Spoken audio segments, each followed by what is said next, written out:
Okay, so today we are making acorn squash chips. Acorn squash here, seeded, and we're just going to cut it into very thin slices.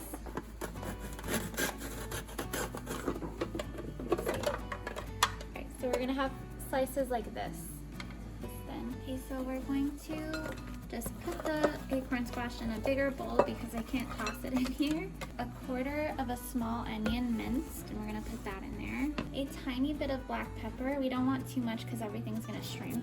A little pinch of salt. Now we have garlic infused olive oil, and I can teach you how to make that next time. Just gonna pour it in there and toss it around.